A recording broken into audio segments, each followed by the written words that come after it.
Now, one of the contentions, though, of those folks where Wellborn is the core issue, say that suddenly they believe that you and the city manager have moved forward or pushed this agenda forward because there is possible legislation in Austin that could make it more difficult. I know that Fred Brown has certainly entered some legislation.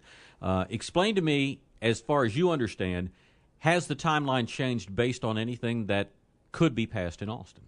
No, not at all. The plan, the comprehensive plan shows annexation for the Wellborn area is, quote, near term.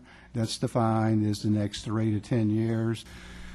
And finally, just another consideration is the changing legislative environment. It's no secret over the last 10 or 15 years when the legislature meets, it's very common for cities' annexation powers to be further restricted.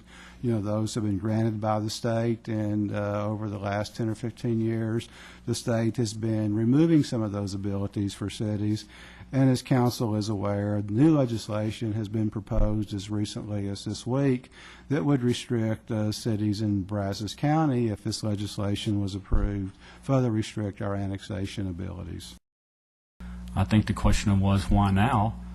Some things have changed recently. I'll say a year ago, this was not on our horizon. I'm speaking for me, for Lance and planning.